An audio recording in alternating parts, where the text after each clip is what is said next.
नमस्कार, मैं पंकज प्रसन्न। दोस्तों, आज दुनिया की जनसंख्या 8 बिलियन पहुंच गई है। संयुक्त राष्ट्र संघ ने आज ही आंकड़े जारी किए हैं। अब इस पर खुशी मनाया जाए, दुख मनाया जाए, चिंता किया जाए, ये मैं आप पे छोड़ता हूं। दूसरी बड़ी खबर यह है कि गृह मंत्री अमित शाह ने अपने अधिकारियों को निर्देश दिया है कि हर राज्य में 100 वैसे व्यक्तियों की पहचान की जाए जिनकी नागरिकता संदिग्ध है। उनकी पहचान करें, उन्हें पकड़ें और उन्हें डिपोर्ट करें। और ये काम अगले 6 महीने के अंदर हो जाना चाहिए, ऐसा केंद्रीय गृह मंत्री का सख्त निर्देश है गृह मंत्रालय के अधिकारियों को। अब इसके पॉलिटिकल इंपैक्ट क्या होंगे, ये देखने वाली बात होगी, क्योंकि हर राज्य से अगर 100 व्यक्ति की पहचान होगी जिसकी नागरिकता संदिग्ध हो तो इस पर राजनीति भी जरूर होगी। अब आते हैं अपने राज्य झारखंड की ओर।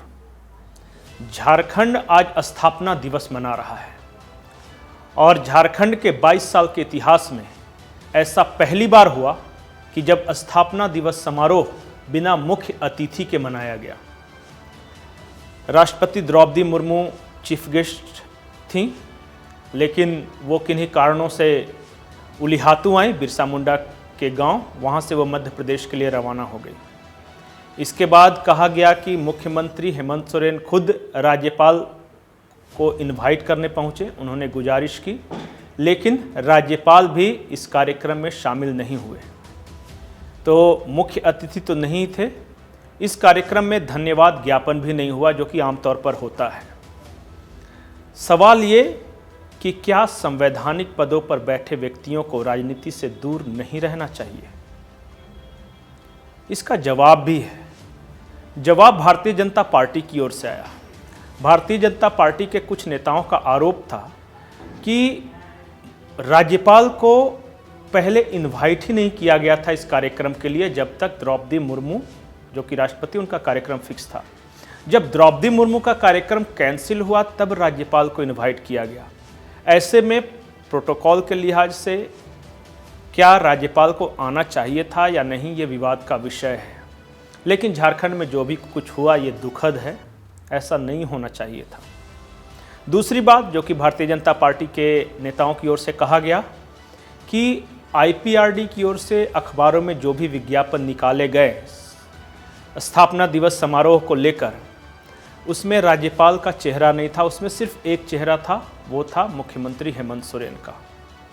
आमतौर पर इससे पहले जो राज्यपाल रही थी द्रौपदी मुर्मू, उनका चेहरा हम आईपीआरडी के विज्ञापनों में देखते रहे हैं, लेकिन इस विज्ञापन में क्यों नहीं था, इसका जवाब तो सत्ता पक्ष के लोग या फिर सूचना जनसंपर्क विभाग ही दे सकता है कि क्या निर्देश थे।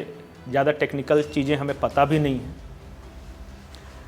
अब आते हैं झारखंड की राजनीति की ओर। ये आप सबको पता है कि झारखंड विधानसभा ने 1932 आधारित स्थानीय नीति को पास कर दिया। ओबीसी आरक्षण को बढ़ाकर 27% कर दिया गया।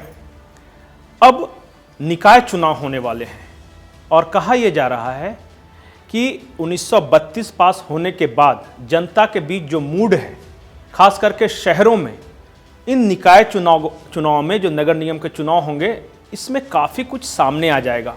और ये एक तरह से लिटमस टेस्ट होंगे, एक सैंपल होगा कि राज्य की जनता के मन में क्या चल रहा है। हमने पॉलिटिकल नैरेटिव बहुत देखा। अगर इन नगर निकाय चुनाव में झारखंड मुक्ति मोर्चा, कांग्रेस और राजद, इनके प्रतिनिधि ज्यादा जीत कर आते हैं, तब तो ये माना जा सकता है कि शहरी क्षेत्रों की जनता भी 1932 विधानसभा से पास होने का समर्थन कर रही है, वो खुश है।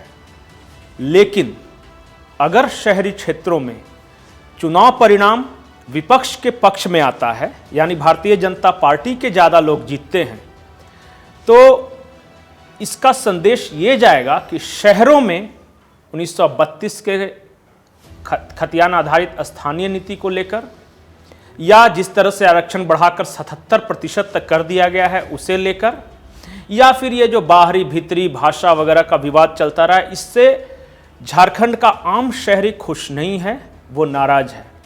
तो नगर निगम चुनाव पर जरा ध्यान दीजिएगा, क्योंकि ये शहरों का एक तरह से सैंपल होगा, एक तरह से जनता का मैंडेट होगा और इसी के आधार पर झारखंड की आगे की राजनीति तय होगी।